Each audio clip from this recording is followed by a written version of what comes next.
The New York Giants were busy towards the end of this week signing three brand new free agents. We're going to hear from the various Locked On hosts about what the Giants are getting in these new players. That's coming up next on the Locked On Giants podcast. You are Locked On Giants, your daily New York Giants podcast, part of the Locked On Podcast Network, your team every day.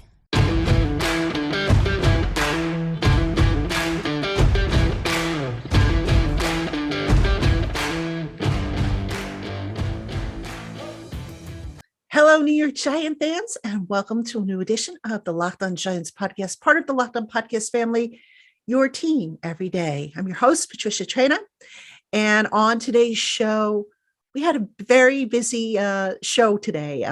I met with three of our Locked On hosts from Locked On Commanders, from Locked On Lions, and Locked On Bills, and they're going to tell us a little bit about some of these new free agents that the Giants signed. So we have David Harrison of Locked On Commanders. He's going to tell us about Bobby McCain. Then we're going to hear from Joe Marino of Locked On Bills, who's going to tell us about Tommy Sweeney. And then finally, we hear from Matt Dery, who is from Locked On Lions. And Matt is going to tell us about Amani Oruwariye. So we're going to hear from those three guys, and they're going to tell us about those signings, what the Giants are getting, strengths, weaknesses. Always good to tap into the network here at the Locked On podcast and find out from the other hosts who cover these guys, on a regular basis, what the Giants are getting. So without any further ado, let's hear first from David Harrison of Locked On Commanders.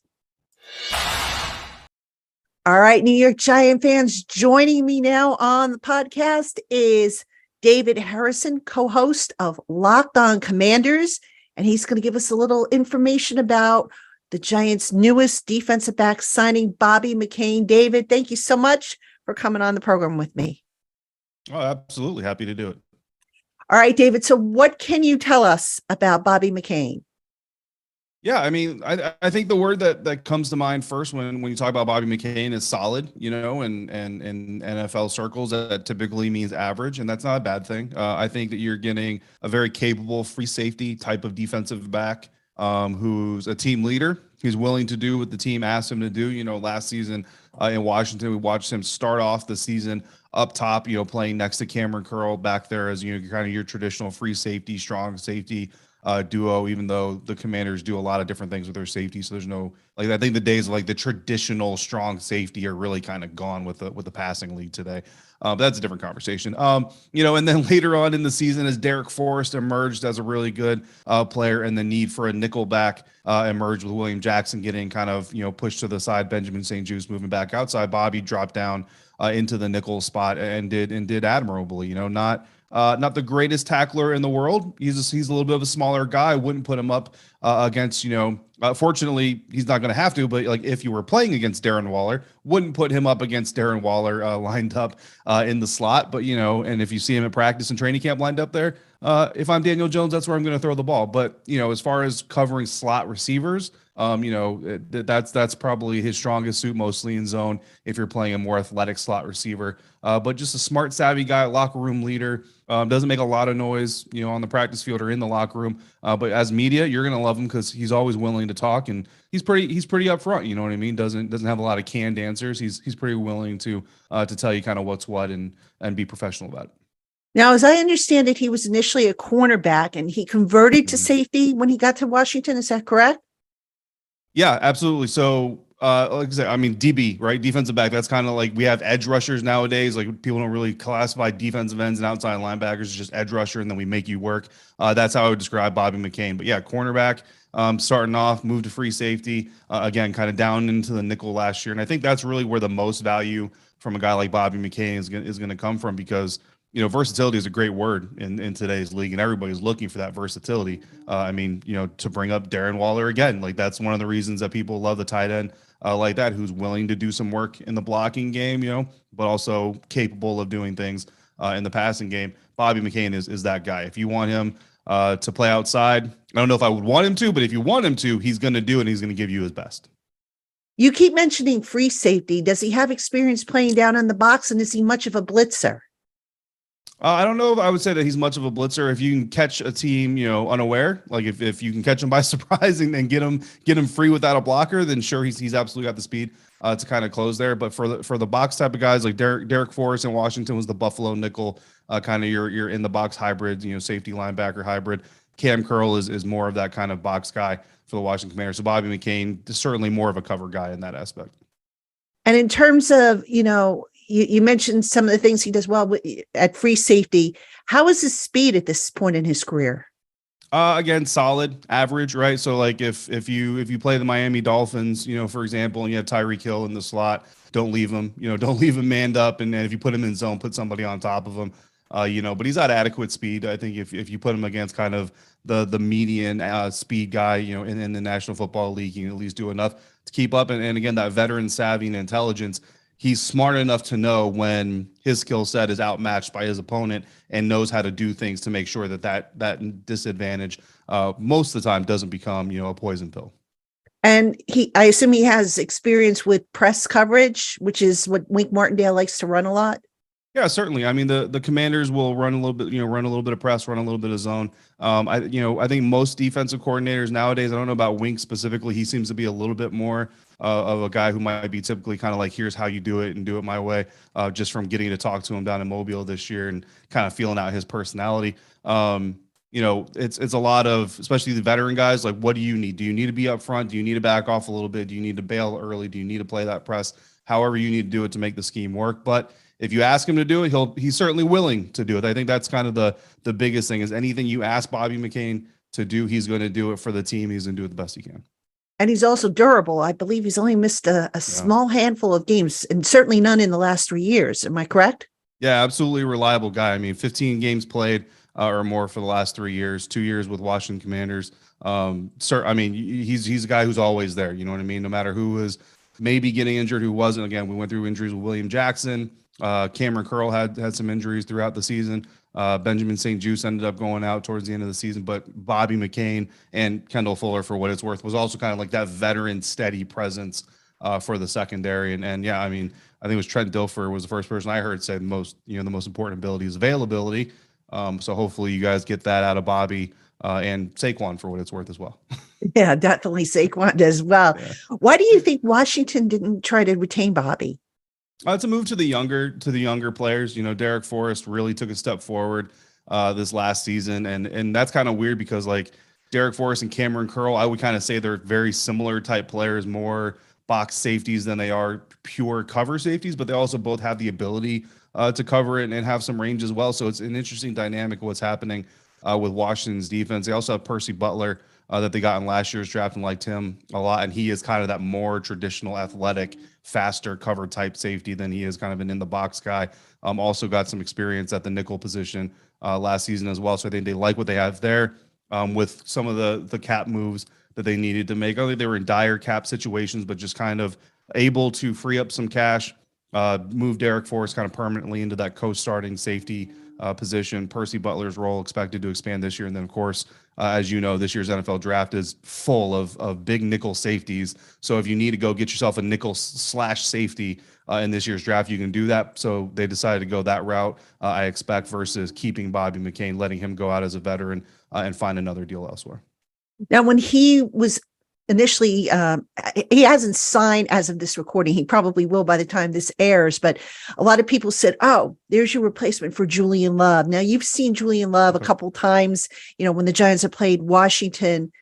Similar skill sets to Julian Love, or how does Bobby's skill set differ from what Julian had brought to the table? Yeah, my understanding of Julian Love, I think you're going to get a little bit of a less physical brand of football out of Bobby McCain than you do a Julian Love type. I think that certainly a presence that you can have in there, but I would lean more on using Bobby McCain as a cover guy than I would any type of box work. And again, Julian Love, I'm not 100% familiar with him, but I do, from what I remember, just mostly from him coming out of the draft, more of a linebacker safety hybrid, more on the safety side than the linebacker side. Am I right in that? Mm-hmm.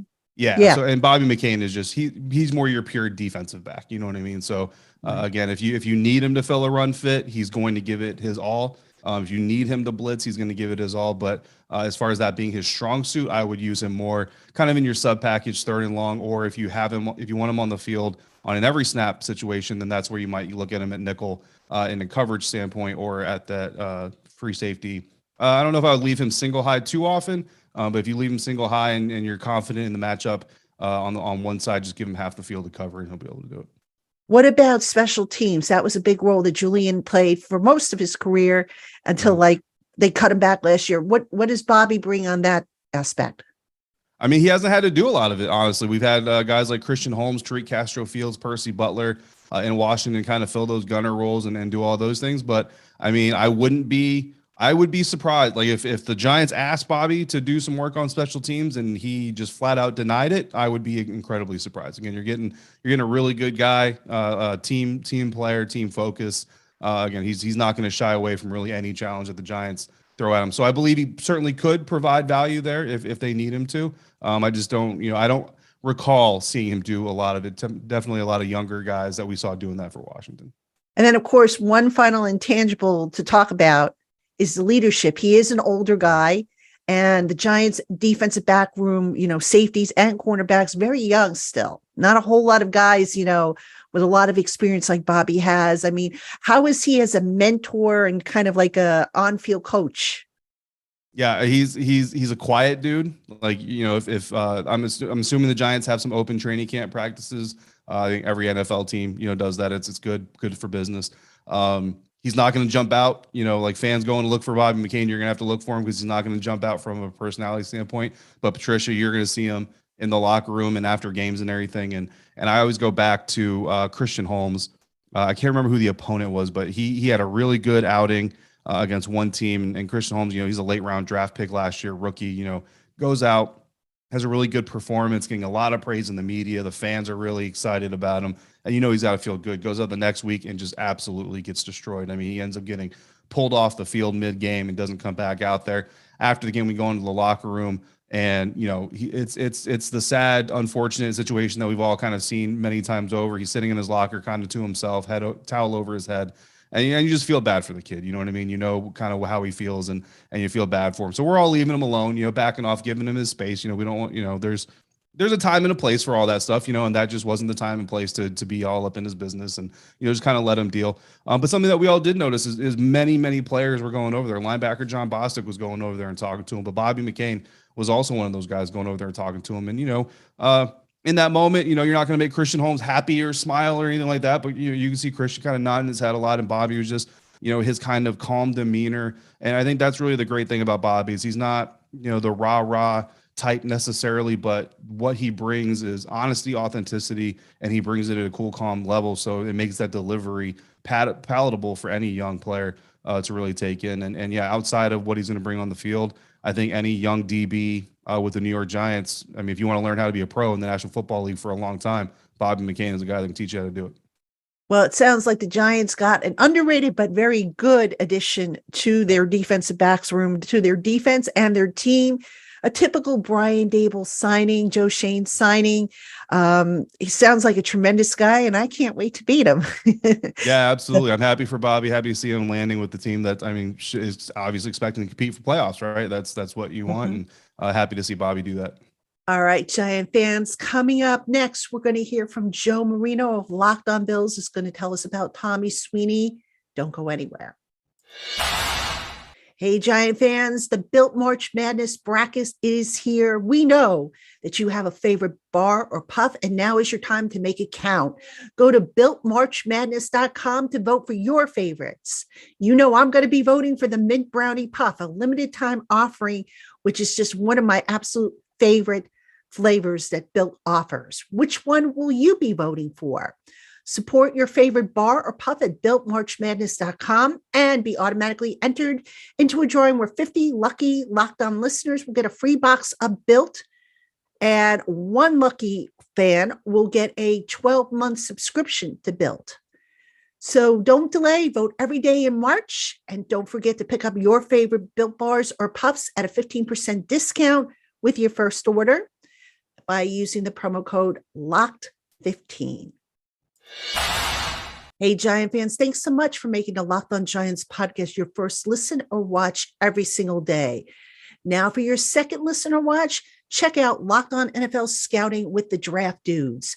From free agency to the draft, salary cap management, and more, NFL experts Kyle Krabs and Joe Marino take you through what it's like to build a successful NFL franchise on this special podcast available Monday through Friday. Find Locked On NFL Scouting with the Draft Dudes wherever you get your podcasts and on YouTube, part of the Locked On Podcast family, your team every day. All right, Giant fans, I am joined now by Joe Marino. He's the host of Locked On Bills, and he's going to tell us a little bit about Tommy Sweeney, the new tight end that the Giants have signed. Joe, thanks so much for popping on with me. Yeah, glad to be on with you. And with these connections between the Bills and Giants, I have a feeling we'll be talking quite a bit here. Probably. I mean, certainly, the Giants also signing Jamison Crowder, who had a cup of coffee pretty much with the Bills. But let's focus on Tommy Sweeney. My understanding, he's a blocking tight end, not really much of a pass receiver. What can you tell us about him? Well, Tommy Sweeney, 7th-round pick out of Boston College, completed his rookie deal with the Buffalo Bills and spent a lot of his time as a healthy and active player. Obviously, he missed an entire season due to a heart condition that was discovered, but he was able to come back and return and be part of the team, although he didn't dress a whole lot. With Tommy Sweeney, I think you're looking at a tight end 3, a guy that will be in that mix for the Giants, of course, behind Darren Waller and behind Daniel Bellinger, who I'm pretty excited about. I think he'll be a nice young player for the team. But I think Tommy Sweeney's kind of in that competition to be that third role. I think it's fair to say that his best skill is his blocking ability. I wouldn't say that he's an above average blocker, right? I think he's a baseline caliber contributor as a blocker that at Boston College, if you remember watching him there, he had really tremendous hands and ball skills and body control, but athletically, he's just very limited. And so he's not going to command a whole lot of opportunity actually catching passes for an offense. So baseline skill set as a blocker and a receiver, but not really enough that's probably going to put him in contention if everyone's healthy to be a game day active player. But I'll say this, the best thing about Tommy Sweeney is what he brings to your locker room. And that was something that whether it was Josh Allen, Sean McDermott, Brandon Beane, the general manager, other tight ends on the roster like a Dawson Knox, they really praised Tommy Sweeney as a glue guy for the football team, a guy that can really bring value in that department. And especially for the success that Brian Daboll and Joe Schoen had last year with the Giants, it was still their first year, right? Kind of building this thing. And you're still looking for those core pieces of your roster that are going to be aligned with your vision, that are wired the right way, that are going to help really continue to cultivate a strong culture that appears to have been started. And a guy like Tommy Sweeney is going to be able to fall right into that and really connect the message from the coaching staff to the locker room and be an asset in that capacity. So I'm not sure there's a whole lot of catches and yards and touchdowns coming for Tommy Sweeney, but I think he can be a major asset to the building of the football team now and into the future. So pretty much a leader, a guy who, can coach up some of the younger guys, even though he's a young veteran. I mean, is that what you're basically getting at? Well, I think that could be part of it, but it's just about personality. It's about buy-in. It's about a guy that was always upbeat and friendly and happy to be around the guys and really took a proactive role in making sure that there was a bond between the players. And the way that he was able to connect with his teammates, I think that creates a good environment for everyone to come to work every day and be the best version of themselves. And he's a big time relationship guy. And I know that through a year of Brian Daboll, that he's all about relationships and tough, smart, dependable, right? I know all the buzzwords with Brian Daboll. And I think Tommy Sweeney is going to be able to come in and really further emphasize some of those core principles throughout this young rebuild that looks like it's off to a great start. Yeah, indeed. Now, when Tommy was used in the offense, I mean, you mentioned he was primarily an inline blocker. I mean, what were his strengths and weaknesses as a blocker? Was he, just a get in the way type of guy, or could he really take a guy out? Well, he's definitely a guy that's going to profile best to an inline role, being attached to formations, a guy that has good size, that can come in there and hold his own against defensive ends and climbing to the second level against linebackers. And certainly there's going to be some familiarity there with what Brian Daboll's doing with that offense and things that he's done in the past. So he should be able to come in and hit the ground running there. But where he's not really going to be much of an asset is detached from the formation. You're not really going to get a lot of value by flexing him out and asking him to block in space on the perimeter or really have to connect with a whole lot of moving targets, right? Athletically, there's just some limitations there. Does have some special teams background, which of course is, the more you can do, especially as a depth player, that'll help him bring some value. And, but definitely from a blocking perspective, his strength's going to be in line and attached to formations. Those rare times when he's had to run routes, how's his speed and can he separate, or is he pretty much not much of a yards after the catch guy? Right. Very, very athletically limited. Where he's going to be able to help you as a pass catcher is by taking advantage of space, right? Leaking out into space, sitting down into zones and catching the football. And there wasn't a lot of opportunity his way to catch the football for the Bills. And I think that just speaks to his limitations, right? And the Bills weren't a team that prioritized tight ends. There was points in time, even when Brian Daboll was the offensive coordinator late in the season in 2021, where they only dressed by choice one tight end for games. Like, that's unprecedented, right? Yeah. So he's kind of an afterthought. So there wasn't a ton of opportunity there. And with Dawson Knox really kind of being the guy there since he was drafted, and I think they actually came in together in the same draft class. Mm-hmm. That he was always kind of in the back seat, and then there was other players in front of him. So just not a whole lot of plus traits there that really make you want to involve him in your offense. He's got size, he's got body control, he's got hands, but is he going to separate? Probably not. He's more of a zone beater and leaking into space type stuff. Were you surprised that he left the Bills? The reason I would say that I would have any level of surprise is because of how much what people like Josh Allen and Sean McDermott and Dawson Knox talk about him as a teammate. And that goes a long way in Buffalo. And I think you'll learn that'll go a long way with the Giants, with Shane and Daboll. They really value guys that come to work and do things the right way and have the right DNA. And because they spoke so highly of him, and certainly he's had some personal things that happened to him health-wise while he's in Buffalo, you felt like there was like a bond there. But from a football perspective, I'm not surprised because I don't feel like he's a player that really elevates the talent on the roster and really can help evolve the offense. And so from a football perspective, no. From a human perspective, and, sometimes you're 50, 52, 53-man guy on the roster or more glue guys that aren't necessarily there entirely for their skill. It's more for what they bring to the locker room in general. And so yes and no on my my surprise level for his departure. So he sounds like a guy that, one thing I've noticed with all the guys that Shane and Daboll have been bringing in, high character, yep, probably, team first, not me first type of guys, guys that are willing to lay it out there all on the line. I mean, is there anything else about Tommy that you could tell us? No, I think if you really want to get excited about Tommy Sweeney, go back and watch him at Boston College. He was a really fun player. He commanded a lot of volume in that offense, caught quite a few passes. And so I think that's where you can really get the most appreciation for his skill set and where he played his best football. And then I think, going to the National Football League, certainly the talent level is different, and he kind of became more of an ordinary player than a standout guy. But he glue guy, tight end 3, special teams, can block a little bit, catch a little bit, but I don't think he's really going to change the course of an offense, right? This is a depth player, and you got to have those, right? Not everybody is Saquon Barkley or Andrew Thomas, right? You got to have these players too, and he'll help really put this roster together and provide them with a human being that they're comfortable with to be part of, at least the offseason part of the 90 and compete for the 53. Well, considering how the Giants run blocking was from the tight ends last year, certainly, they had to upgrade that. That was one of the sneaky needs. And it sounds like, Tommy can maybe bring that. So he'll compete with Chris Myrick and Lawrence Cager, and, Waller and Bellinger are set at tight end.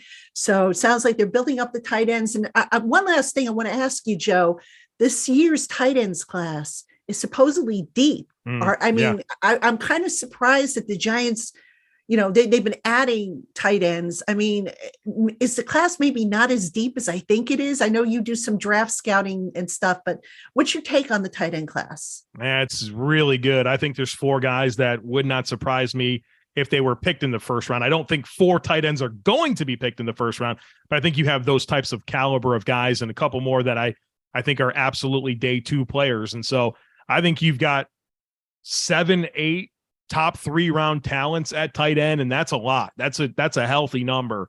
And so I am in on this tight end class. But to your point there, a position that the Giants need more production out of, and maybe the best way to do that is by leaning into some veterans, because we know tight end, even the best ones, it's typically a slow developing position in the NFL because, well, you're learning to become a receiver and an offensive lineman, right? It's tough to do. So there's a big curve typically for tight ends, and for as dire of a need as it may have been for the Giants, I can understand leaning more into veterans as opposed to, all right, we want to kind of acclimate and onboard a rookie. That's going to take some time.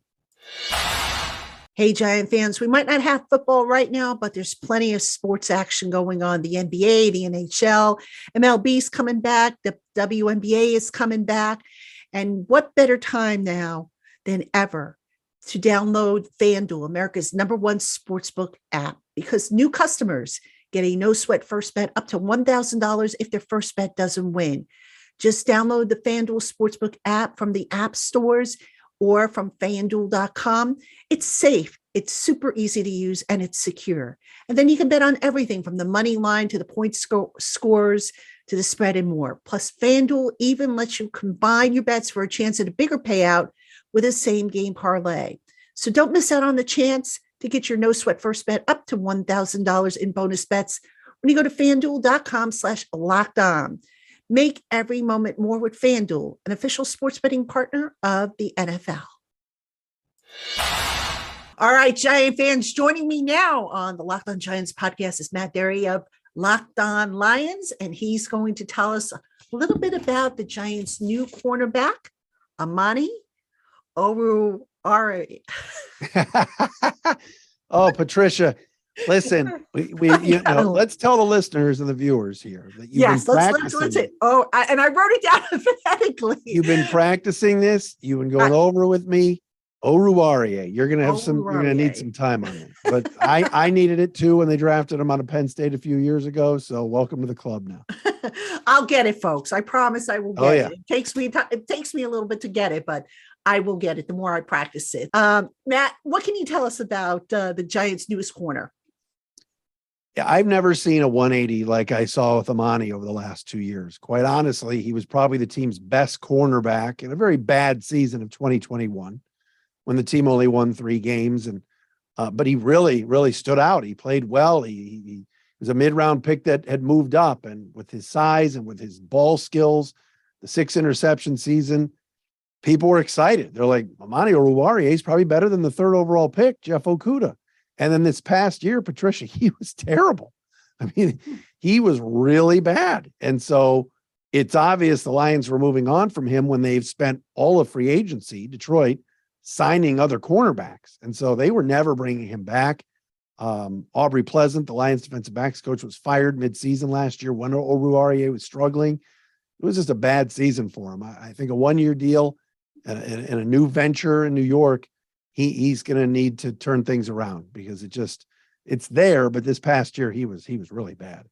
Yeah, because he was a starter, I believe, 2020 and 2021. And last year, the bottom fell out. I mean, was it the change in coaches? I mean, what do you think was the cost the bottom to fall out? Well, no, I mean, he had played pretty well under Aaron Glenn and Pleasant in 2021, like I said. And then this year, I just don't know what happened. It got to the point where they deactivated him early in the year. He went from a starter to benched to not even dressed for a couple of games. And then, like I said, Aubrey Pleasant, the defensive backs coach, was fired midseason. Some of it was placed on Oruwariye's shoulders on how he had struggled. Okudah had actually had a really good first half of the season. And then they were getting Jerry Jacobs back healthy and a few others. Mike Hughes, Will Harris outplayed Amani, and he was basically just a special teamer toward the end. He had to actually come into the game in week 18, go back and watch the tape against the Packers because Okudah was out and Jacobs got hurt. And immediately Aaron Rodgers goes right at him and burns them. So it was like, wow, you can't even put 24 on the field. He just really, really struggled. So he's a good guy. I'm rooting for him. I hope a change of scenery here can help him. What are his strengths, though? I mean, prior to the bottom falling out, I mean, big guy, has size. It looks like, from what I was able to gather, a physical corner. I mean, where's he a good fit? Is he more of a zone guy, a press man? Can he do both? I mean, where are his strengths?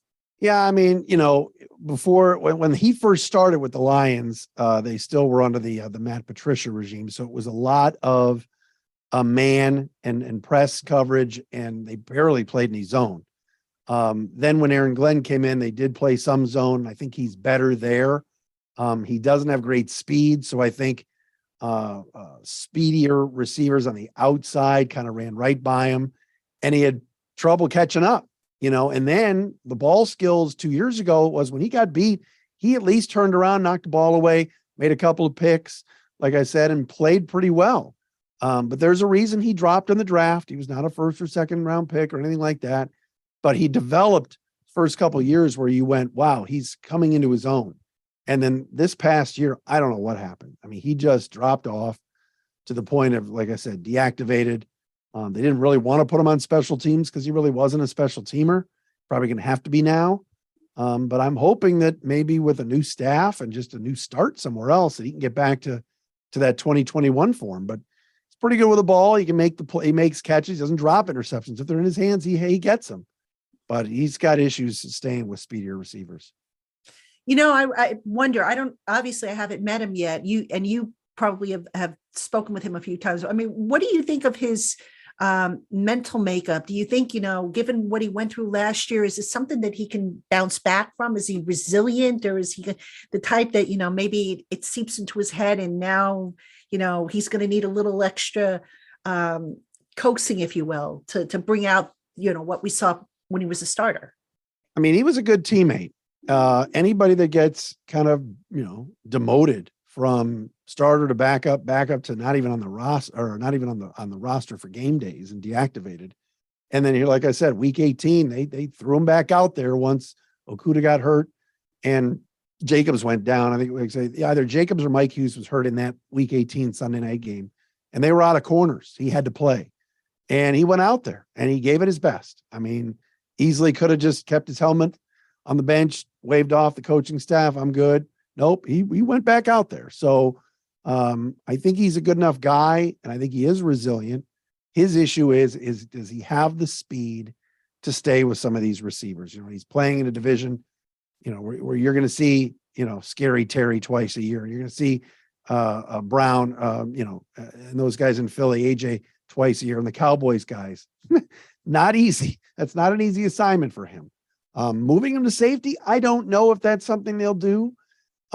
Maybe a possibility, but I think he's probably best, probably in the slot and a nickel guy to get started at least. And hopefully, like I said, get him back to where he was 2 years ago, because he had a really good year. He can play in the nickel, you said? I mean, I think that's where they're going to have to put him. I wouldn't start him on the outside yet. I just think the speed isn't there. I wouldn't say he's a slot guy per se. I mean, when Okudah was going through his problems a couple of years ago and then got hurt, Amani kind of stepped up. It was a bad roster 2 years ago. It was a 3-win team, but he shined. And I think going into last year, the thought was he's going to be there and he'll make things better. And it just never happened for him. And hence why Brad Holmes went out and signed Cam Sutton, Emmanuel Mosley, CJ Gardner-Johnson, re-signed Will Harris. Okudah's back. And the only guys that really are gone from that secondary are Mike Hughes in Atlanta and now Amani with the Giants. I mean, Wink Martindale for the Giants loves to blitz. He loves to be aggressive. I mean, does that fit with what Amani does well? He's big enough that I think he can be physical. I do. But if he doesn't jam at the line of scrimmage and really stop that receiver from getting out of his break, that's where I think the trouble starts. If the ball's underthrown, like I said, if he's there, he'll make the play. But if he's beat, he's beat. And it just too many times we saw 24 with his back turned, 4 or 5 yards behind the receiver. And it got to the point, like I said, that they couldn't play him. And I don't know if it just was a confidence thing. I don't know if he's lost a step. He's not an old player. He's not in his 30s, not even 28, I don't think. So hopefully maybe there was an injury, but he was out there this year. There really wasn't any injury concern. It's just the concern was his play this year. Yeah, I was just going to ask you if there were any injuries that you knew of that maybe, attributed to his decline. I mean, it sounds like, and tell me if I'm wrong, it sounds like maybe there was a loss of confidence. Once a guy keeps getting beat like a drum, did maybe you detect the confidence dip? Yeah, I think that's possible. But like I said, I mean, willing to answer questions after games, pretty good teammate, never sat. The only time he sat out is when they deactivated him.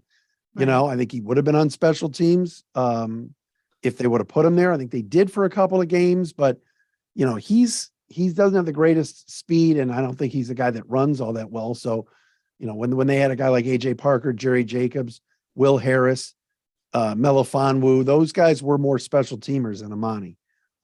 I think they're going to look at the tape from last year and 2021 is my guess. The Giants staff is going to kind of see where it failed a year ago, because it was a steep drop off from what we saw 2 years ago. In terms of, I'm sure the Giants are going to dip into the cornerback class in this draft class because it's so deep, but if assuming that, and I know they're going to compete, so I shouldn't really assume, but let's say he doesn't win a starting job. Do you think he's best suited for like a nickel package, a dime package, playing maybe a pseudo linebacker, even given his size? I mean, what role do you think he could play given the various sub packages that maybe, Wink Martindale might like to run? Well, obviously Wink's a very good defensive coordinator. I think they're going to figure that out. He was mostly playing outside corner in Detroit. I don't think he's a hybrid safety tackler type.